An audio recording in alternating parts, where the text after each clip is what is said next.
Hello ladies and gentlemen, and welcome to our BKB market report. The market came down a little bit this week by about 3.8%, which were expected. The currency, the rand traded stronger by about 1.5% against the US dollar. That gave us about a fall of 1.5%. The Aussie market came down by about 1%, which added to another 1% to the market.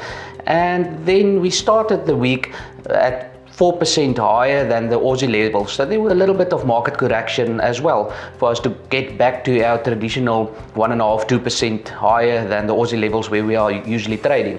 So that adds up to about the 3.8 market loss that we had. But still, we had a good week. RWS wool were down a little bit less than the non-certified wool. Non-certified wool down by about 4.5%, with our RWS wools only down 3.5%. And with some of the most biggest premies recorded on the RWS side, especially on the 21.5 to 22 micron groups, we recorded premies of up to 25% in that group. So the market still went well, despite a little bit of a fall in the market. Then I would like to take the opportunity to congratulate our producers who did exceptionally well. We have Llewellyn and Barry King from Tarkastad with the top two prices of 235 and 231. Those lots, both of them were bought by Standard Wool, and thank you to Standard Wool for participating as well. And then Ras van Pletsen, Jamestown, with a lot of 219 rand that were bought by Stuken. So yeah, and then Hendrik Bekes from Ermelo, two lots there as well. Douglas Bryan from Tarkastad, and then I would like to mention Neil Evans from Cathcart. Quite a unique clip, and we had Lindsay Humphreys doing a pre-recording with Neil just before the interview, just before the market report. So yeah, I think we can have a look at that pre-recording. Quite a unique clip that Neil Evans sold this week. So yeah, over to Lindsay. Thanks a lot. So good morning. Today we're welcoming Mr. Neil Evans with us in the studio. We are very excited to have you here. And Mr. Evans has got a really special clip on offer this week, and we're going to talk a bit more about that. It's great to be here, Lindsay, and great to see what you guys are doing with regard to this. So, yeah. Thank you. So let's talk a bit about what makes your clip unique this week. As far as I understand, there's very few clips on the market that are RWS EOV or land to market. Yeah, look, I think 2-3 years ago, we were the first in the world to actually have the land to market logo on our wool. I think so that I'm glad to see that we're moving in the direction. And yeah, I think it's just a matter of time before hopefully a lot of more guys are coming on. I know there are a few farmers, one or two in Martina, that are starting to move in the same direction. And yeah, always about the land, you know. Fantastic, yes. I think with climate strategies out there and who sources wool, I think this is very topical at the moment, but more importantly for the future as well. We're seeing some incredible goals being set by the end markets in terms of sourcing, and they really are seeing the importance of this. Yeah. So tell us a bit about when you started farming regeneratively and what piqued your interest initially.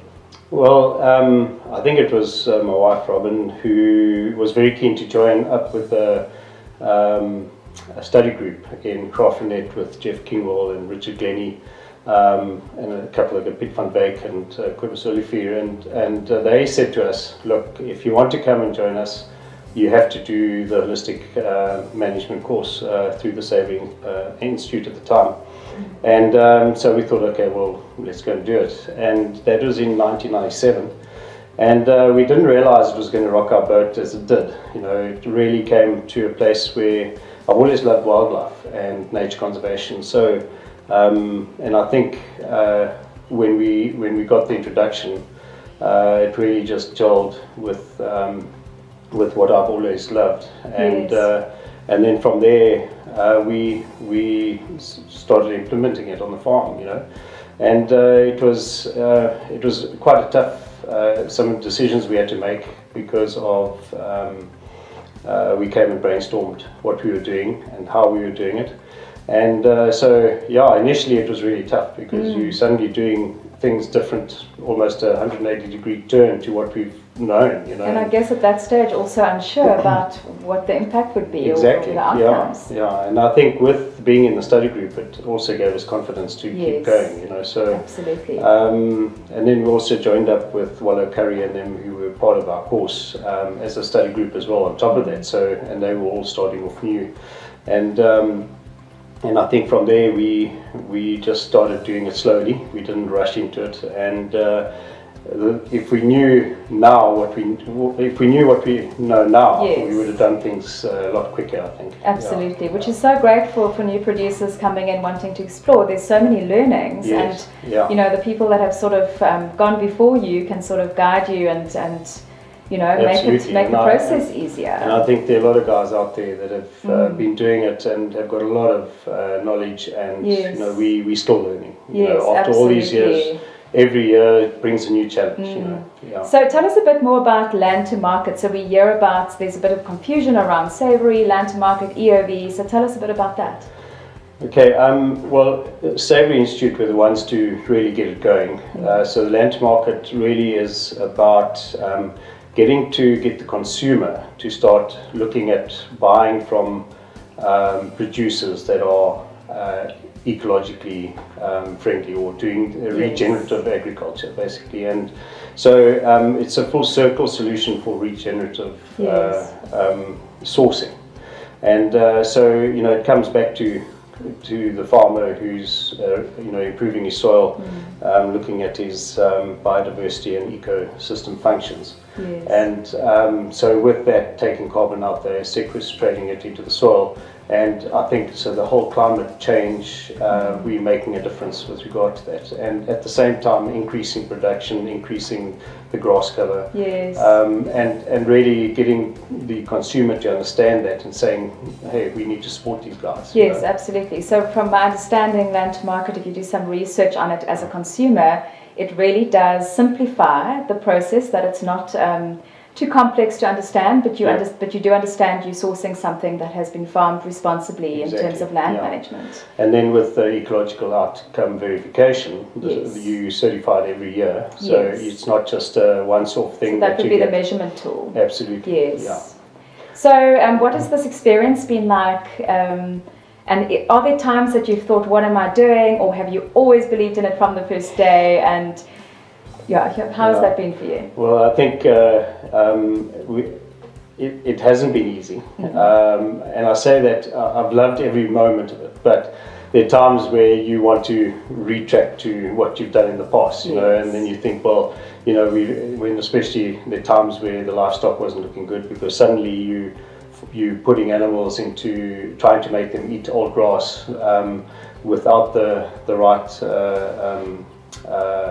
food supply, if you can, or lick that could stimulate them to do it. So you're bunching them up into a camp that's been moribund for a couple of years and forcing them to eat that. So we had a lot of learning curves to do. So in those moments where you see your livestock not performing as well as what they did initially, I think there were times where I had moments of doubt. Sure, yes. But when you understand the principle of the holistic plant grazing and what the savoury and savoury sort of the whole ethos is, you cannot change. You know, once you've understood that, you just know that you've got to keep on going because you understand the principles. For sure. And tell us a bit about the environmental benefit that you've seen on your farm, and particularly in different weather conditions, that you've had a fire and how did that impact?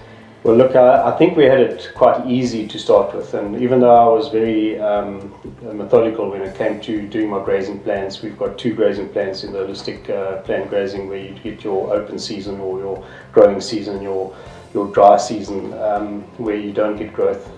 So they're slightly different in their approach, where the one is about recovery, short grazing period with good recovery. The other one is about looking at what you produced through the summer going into a dry season, where you aren't going to get growth, and you see what bulk you've got, and then you can make an early decision about how many large stock units you can carry for so many non-growing days, and then add a drought relief on that. Yes. So but the last 2 years has pushed us to the limits. You know, it's been really tough. We lost half the farm in the worst drought recorded on our farm, and then literally the next growing season was even worse than the year of the fire. You know, so in 2019. So we had to make some big decisions, and if it wasn't for the grazing planning that we had done, we would have probably made really bad decisions, and we were able to make wise decisions, calculated decisions on the information that we had. So, absolutely. Yeah. So we hear a lot about producers saying we're not sure about the method because it could be costly or labor intensive. So what is your feeling on that? Look, for us, I really believe that your labor will reduce because you're increasing the number of animals in the herd. I mean, there's no rule. You know, you need to understand the principle, and then for your own farm, you start making decisions on how you're going to incorporate it in your management. Yes. So there's no set way. I know there's the ultra high density grazing guys that are doing things slightly different to what we're doing. We just got to be careful we don't make it into a system again, because a system will always fail in nature when it comes to environment. Whereas if you're planning with the environment, and that's where Alan Savory's grazing planning comes in, you're making decisions that are with nature, and therefore you're always monitoring. There's a saying that we say is any decision you make with regard to the environment or and your grazing, you've got to assume you're wrong, and so therefore you will monitor it and make sure that you're actually going in the right direction. So so there's no set thing when it comes to the environment, because every season changes, every month changes, every week changes. There's interaction within the environment, every moment of the day. And I guess for your farming, every district's going to be different, and so nobody's going to be my doing neighbouring one farm is different to ours, and their rainfall is different, and so there's no set thing with regard to this. And then for farmers that are wanting to get involved or wanting to understand better, what would your advice be? What is the starting point for them? Well, they're different courses, and I think the big thing is to actually just start Googling some regenerative talks and getting to understand what it's about.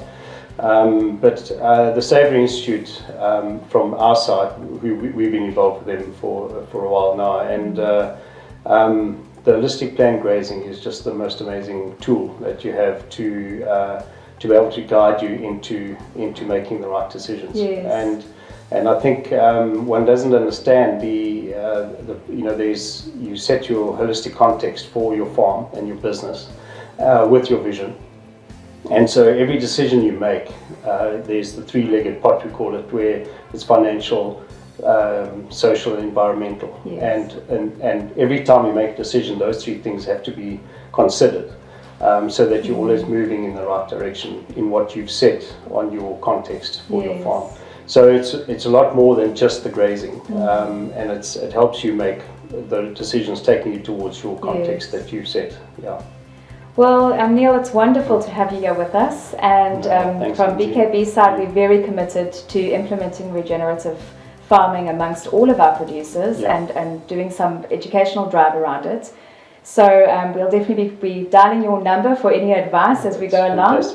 And thank you so much for joining us. No, well, thank you, and thanks for BKB for what they're doing, and I think it's something that we're very excited about. I mean, it's not about making more money out of I mean, obviously it's always money, but for us it's about changing the way we do things, that we can restore the desertification that's happening worldwide, in all the grasslands of the world, and we, the farmers, are the people of the soil. And if we can heal the soil, we heal the grass, we heal the animals, and we heal the people. Absolutely. So, it is. I always say that I feel that it's our responsibility to do this. It really is a responsibility, and in that lies an opportunity. Absolutely. Yes. Well, thank you, Neil. Thank you for joining us. Thank you.